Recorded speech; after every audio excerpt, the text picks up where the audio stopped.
Hello दोस्तों, नमस्कार। आज के इस नए वीडियो में आपका स्वागत है। आज के इस न्यू वीडियो में हम लोग देखेंगे पूर्व मेघदूत का श्लोक नंबर 61। पिछला वीडियो में श्लोक नंबर 60 तक अध्ययन कर चुके हैं, तो बढ़ते हैं अपनी क्लास की तरफ।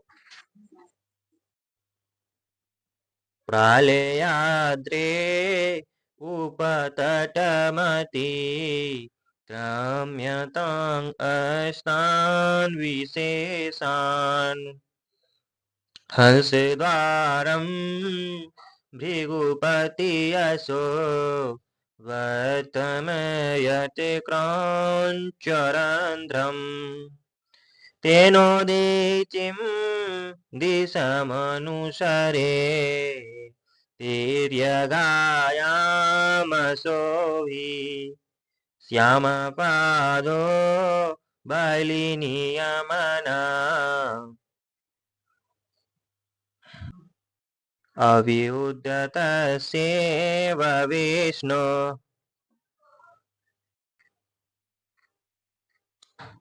अगर इसका अवन्वय देखेंगे तो प्राले याद्रे उपतट है ना। प्राले याद्रे उपतटम तान, अर्थात यहाँ पे तान, ठीक है। अर्थात कह रहा है कि प्राले याद्रे हिमालय पर्वत के उपतटम तट के समीप तान यानी कि तान अर्थात उन ठीक है। उन जो है विशेषान है ना, विशेषान अर्थात विशेष यानी कि विशेष द्रव्य पदार्थों को, ठीक है, अतिक्रम्य अर्थात जो है लांग यानी कि अतिक्रम्य लांग कर जो है यत अर्थात जो क्या, तो हंस द्वारम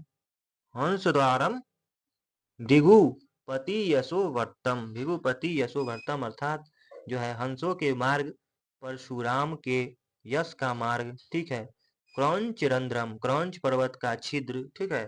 क्रौंच रंध्रम, यत क्रौंच यहाँ पे आ जाए, यत क्रौंच यानी कि यत मतलब जो हंसों के मार्ग, परशुराम के यश का मार्ग, क्रौंच रंध्रम अर्थात क्रौंच पर्वत का छिद्र है, ठीक है। तेन यानी कि तेनो, ठीक है। तेन उससे जो है बलेन यमना अभ्युद्यतस्यम अर्थात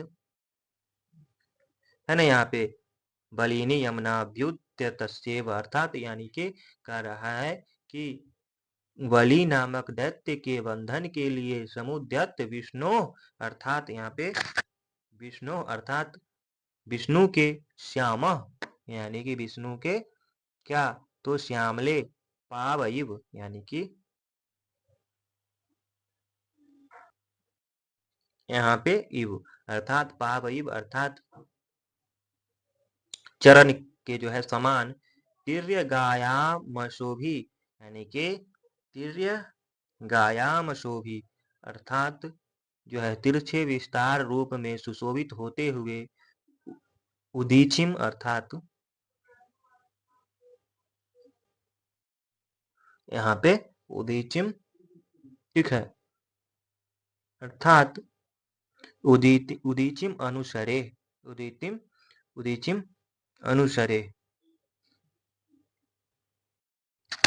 उदीचिम दिशम अनुसरे अर्थात कह रहा है कि उत्तर दिशा की ओर जाना, ठीक है। उत्तर दिशा की ओर जाना, क्या करना, तो प्राले याद्रे हिमालय पर्वत के तट के यानी कि प्राले याद्रे उपतट तान तान विशेषान अतिक्रम्य यत हंस द्वार भृगुपति यशोवर्तम क्रौंच रंध्रम तेन, ठीक है, बलि नियम न अभ्युतस्यम विष्णु श्याम पाद इव तीर्यगायाम अशोभि उदीची दिशम अनुसरे अर्थात ये जो है अपन में बोले तो यानी कि हिमालय पर्वत के तट के जो है समीप उन उन विशेषों यानी कि द्रव्य, उन द्रव्य यानी कि विशेषों द्रव्य पदार्थों को लांग कर यानी कि द्रव्य पदार्थ को जो है लांग कर जो हंसों का मार्ग तथा परशुराम के यश का मार्ग क्रौंच पर्वत का छिद्र है, उससे जो है जो है उसमें से होकर बलि नामक दैत्य के जो है बंधन के लिए समुद्यत विष्णु के श्यामली चरण के समान तिरछे विस्तार रूप में जो है सुशोभित होते हुए उत्तर दिशा की ओर जाना। ठीक है, यानी कि यक्ष जो है इस श्लोक के माध्यम से क्या क्या कह रहा है? यक्ष कहता है कि हे मेघ, हिमालय के अनेक दर्शनीय पदार्थों को लांघ कर क्रौंच नामक पर्वत के छिद्र से पार निकलना। ठीक है, आगे जाना। क्रौंच नामक पर्वत, क्रौंच नामक जो है पर्वत कैसा है? तो उससे जो है क्या कौन? तो परशुराम के यश का मार्ग क्रौंच पर्वत का छिद्र है। ठीक है, उसमें जो है बलि नामक दैत्य के जो है बंधन के लिए समुदत्त विष्णु के श्यामले चरण से के समान तिरछे विस्तार में सुशोभित होते हुए जो है तो यानी कि कौन है श्यामले चरण के समान? तो मेघ है। ठीक है, यानी कि वैसा जो है सुशोभित होते हुए जो है उत्तर दिशा की ओर जाना। कह रहा है क्या? तो हिमालय के बाहरी अंचल में उन उन दृश्यों को देखते हुए तुम आगे बढ़ना। वहां क्रौंच पर्वत में जो है हंसों के आवागमन का द्वार वह रंध्र है जिसे परशुराम ने क्या तो पहाड़ फोड़कर जो है बनाया था। वह उनके यश का स्मृति चिन्ह है। उसके भीतर कुछ झुककर लंबे प्रवेश करते हुए तुम ऐसे लोगों यानी कि लगोगे जैसे बलि बंधन के समय उठा हुआ त्रिविक्रम विष्णु का सवाल यानी कि सावला चरण सुशोभित हुआ था। ठीक है, वही बोल रहा है। यक्ष क्या कर रहा है इस श्लोक के माध्यम से कि तुम जो है हे मेघ, तुम जो हो कैसे जाना? तो हिमालय के अनेक दर्शनीय पदार्थों को लांघकर और क्रंच नामक पर्वत के छिद्र से पार निकलना, आगे जाना। ठीक है, क्रंच नामक पर्वत के छिद्र यानी कि छिद्र कौन बनाएगा? तो वो जो है परशुराम जी। ठीक है, और जब तुम उस पार करोगे तो कैसे लगोगे? तो बलि बंधन के समय उठा हुआ त्रिविक्रम विष्णु का सावला चरण सुशोभित हुआ था। ठीक है, वैसा तुम लगोगे। ठीक है,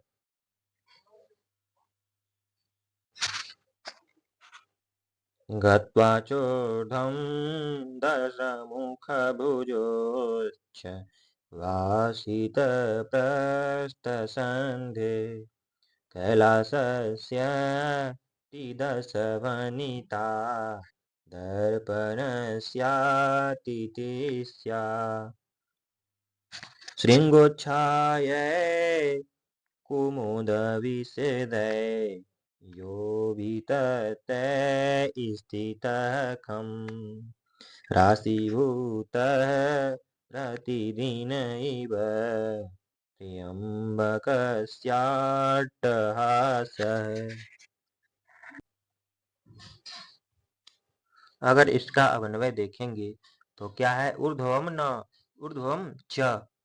ठीक है, यानी कि चोर्ध्वम यानी कि ऊर्ध्वम च। ठीक है, अर्थात ये जो है गत्वा दशमुख भुजो यानी कि दशमुख भुजोच्च वासी यानी कि वासित प्रस्थ संघे। ठीक है, यानी कि क्या?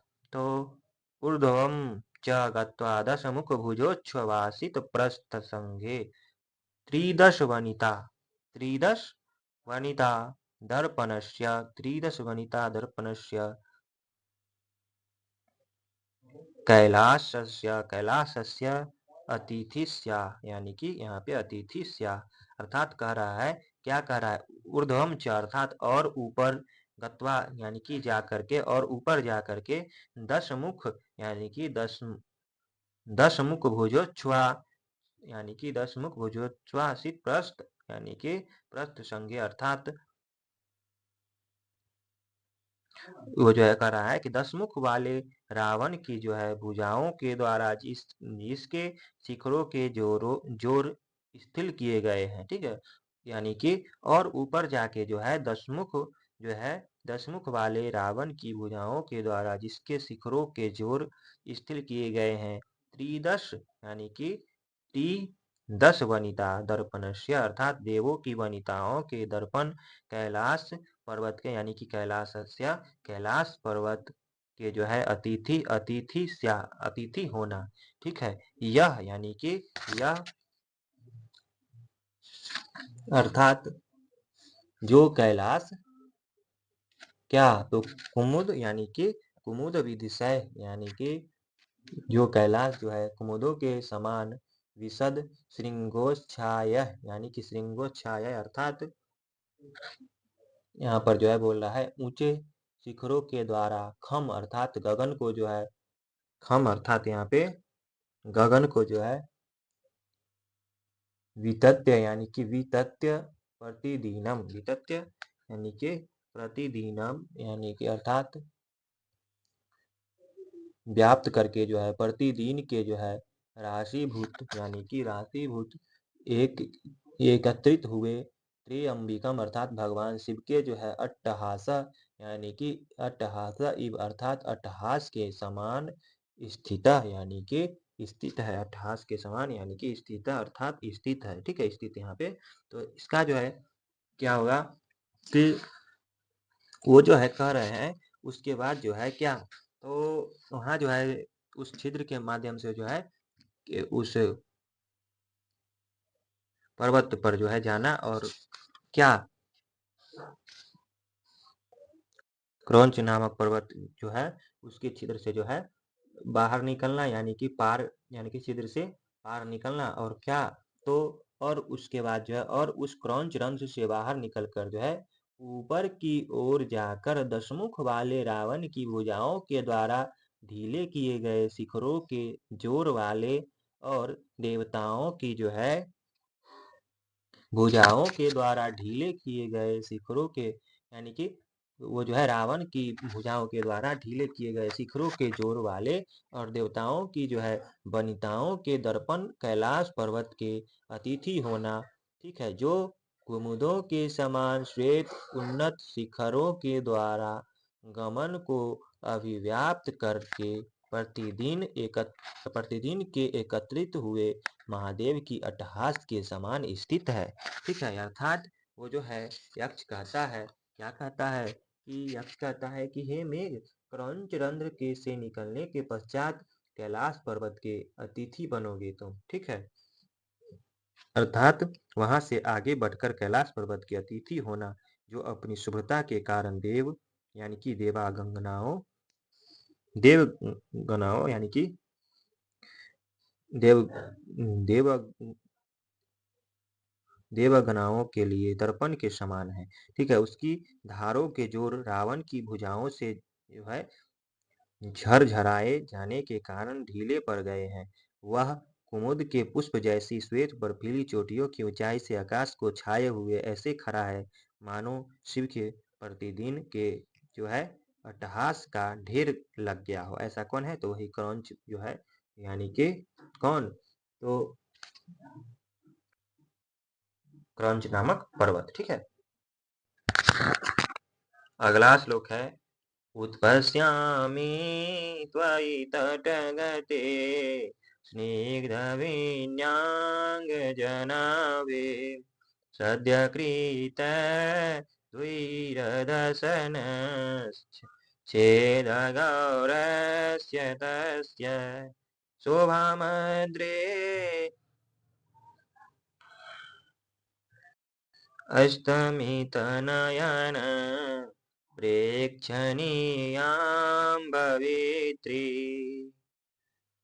मंसन्यस्ते सति हवभृतो मेचके वास शिव।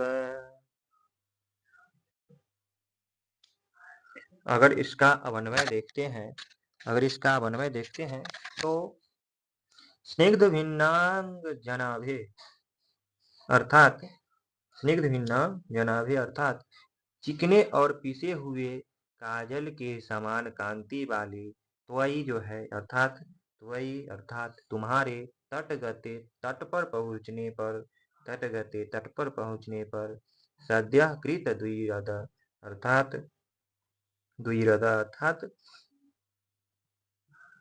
यहाँ पे जो है सद्यकृत द्विरद दशन यानी कि दशन छेद गौरस्य अर्थात तत्काल काटे गए गज दंत के टुकड़े के समान सफेद। ठीक है, उस यानी कि तस्य मतलब क्या होता है, उस अद्रे में चके, अद्रे अर्थात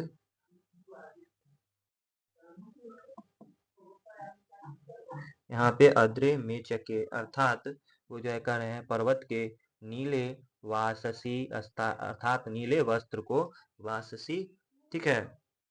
यहाँ पे वाससी अर्थात नीले वस्त्र को असन्यस्ते अर्थात मसन्यस्ते, यहाँ पे असन्यस्ते होगा, मसन्यस्ते यानी कि पढ़ा जाता है यानी कि असन्यस्ते, ठीक है। असन्यस्ते अर्थात असन्यस्ते सती अर्थात कंधे पर डाल लेने पर जो है हल भ्रीत अर्थात हल भ्रीतो इव, ठीक है, अर्थात हल धर के समान अस्तिमित नयन अर्थात प्रेक्षणीयाम अर्थात निश्चल नेत्रों से देखी जाने योग्य भवत्रीम अर्थात होने वाली शोभाम या अर्थात शोभाम मतलब क्या होता है, शोभाम मतलब शोभा की जो है उत्पस्यामी यानी कि उत्पस्यामी अर्थात शोभाम यानी कि शोभा की जो है संभावना कर रहा हूँ, ठीक है। अर्थात कर रहे हैं कि चिकने और पिसे हुए कागज के समान कांति वाले तुम्हारे कैलाश पर्वत के तट प्रदेश पर पहुंचने पर तत्काल काटे गए गज दंत के टुकड़े के समान ढल उस पर्वत की नीले वस्त्र को कंधे पर जो है डाले जाने पर बलराम के समान निश्चल नेत्रों के द्वारा देखे जाने योग्य होने वाली शोभा की संभावना कर रहा हूँ। ऐसा संभावना कौन कर रहा है, तो मेघ कर रहा है ऐसा संभावना। कैसा कर संभावना, तो यक्ष जो है कहता है कि हे मेघ, तुम जब शुभ्र कैलाश पर्वत के शिखर पर पहुंचोगे तो नीले वस्त्र को कंधे पर डाले हुए बलराम के समान वो जो है नीले वस्त्र को कंधे पर डाले हुए बलराम के समान दर्शनीय शोभा हो जाएगी। अर्थात कह रहा है कि तुम जब जो है शुभ्र कैलाश पर्वत के शिखर पर पहुंचोगे तो नीले वस्त्र को कंधे पर डाले हुए बलराम के समान दर्शनीय शोभा हो जाएगी, ठीक है। यानी कि कह रहा है कि हे मेघ, चिकने घुटे हुए अंजन की शोभा से युक्त तुम जब उस कैलाश पर्वत के ढाल पर घिर जाओगे तो हाथी दांत के तुरंत कटे हुए टुकड़े की तरह ढल है, तो तुम्हारी शोभा आंखों से ऐसी एकटक देखने योग्य होगी मानो कंधे पर नीला वस्त्र डाले हुए गोरे बलराम हो, ठीक है। यानी कि ऐसा बोल रहे हैं। तो यही कह रहे हैं कि तुम जब उस शुभ्र कैलाश पर्वत के शिखर पर पहुंचोगे तो नीले वस्त्र को जो है कंधे पर डाले हुए बलराम जैसे तुम दर्शनीय शोभादार लगोगे, ठीक है। बलराम जैसे जो है लगोगे, ठीक है। हित्वा तस्मिन् भुजगवलयम्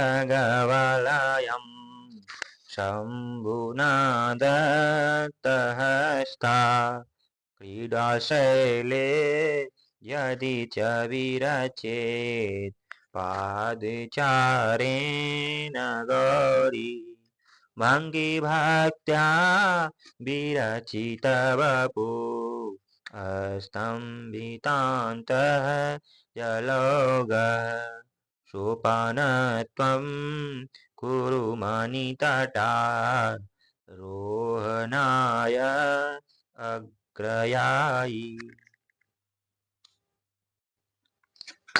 अगर इसका अवन्वय देखेंगे तो तस्मिन् क्रीडा शैले च अर्थात उस क्रीडा पर्वत पर भुजंग यानी कि भुजग वलयम, क्या, तो भुजग वलयम हित्वा शंभुना अर्थात उस क्रीडा पर्वत पर सर्परूपी खग्गन को त्याग कर भगवान शिव के द्वारा दत्त हस्ता अर्थात हाथ का सहारा दी गई गौरी गौरी क्या, तो पदचारेण यानी कि पादचारेण यानी कि पार्वती पैदल चढ़कर विचरेता अर्थात विचरण करे। अग्रदाई आगे बढ़कर स्तंभिता स्तंभितांत जल जलौघ स्तंभितांत जलौघ अर्थात अपने भीतर जल प्रवाह को रोककर। भंगी भक्त्या अर्थात भंगी भक्त अर्थात जीन के रूप में जो है विचरित वपु, अपने शरीर को बनाने वाले तुम, कौन तुम, एक मणितटारोहणाय, मणितट यानी कि मणितटारोहणाय अर्थात मणितट पर चढ़ने के लिए, सोपान यानी कि सोपानत्वम कुरु अर्थात सीढ़ी का जो है काम, यानी कि सीढ़ी का काम करना। ठीक है, अर्थात जो है कह रहे हैं कि उसके बाद जो है यानी कि किसके बाद, तो संभावना यानी कि करना कि तुम कैसे दिखोगे, तो पिछला श्लोक में बताया गया था कि तुम जो है सुमेघ यानी कि जब क्रौंच रंध्र यानी कि तुम जब शुभ्र कैलाश पर्वत के शिखर पर पहुंचोगे तो नीले वस्त्र को कंधे पर डाले हुए बलराम के समान दर्शनीय दिखोगे। अर्थात उसके बाद जो है तुम जो है और उस क्रीड़ा यानी कि उस क्रीड़ा पर्वत यानी कि कैलाश पर जो है सर्प रूप जो है कग्गन को छोड़कर भगवान शिव के द्वारा हाथ का सहारा दी गई पार्वती यदि पैदल चलकर विचरण करे तो आगे बढ़कर अपने भीतर जल प्रवाह को रोककर अपने शरीर को यानी कि लहरदार झील के रूप में यानी कि परिजत यानी परिणित कर मणि यानी कि मणिमय तट पर जो है चढ़ने के लिए भगवान शिव और पार्वती जगजननी यानी कि जगजननी पार्वती के लिए सीढ़ी का काम करना। ठीक है, यानी कि क्या करना, सीढ़ी का काम करना। यक्ष कहता है कि हे मेघ, उस कैलाश पर्वत पर अपने जल प्रवाह को रोककर शरीर को ही जीन के रूप में बदलकर मणियों के शिखर पर चढ़ने के लिए शिव और पार्वती के लिए सीढ़ी बन जाना। ठीक है, जिस पर लिपटा हुआ सर्प रूपी कग्गन उतार कर रख दिया गया है। शिव के ऐसे हाथ में अपना हाथ दिए यदि पार्वती जी उस कीड़ा पर्वत पर पैदल घूमती हो तो तुम उनके जो है आगे जाकर अपने जलों को भीतर ही बर्फ रूप में रोके हुए अपने शरीर से नीचे ऊंचे खंड सजाकर यानी कि सोपान जो है बना देना, जिससे वे तुम्हारे ऊपर पैर रखकर मणि तट पर आरोहण जो है कर सके। ठीक है, अर्थात आज के वीडियो में इतना ही दोस्तों। मिलते हैं अगले वीडियो में अगले श्लोक के साथ। नमस्कार। अगर इसका पीडीएफ चाहते हैं तो टेलीग्राम लिंक के साथ जुड़ जाइएगा। ठीक है, तो मिलते हैं अगले वीडियो में अगले श्लोक के साथ। नमस्कार।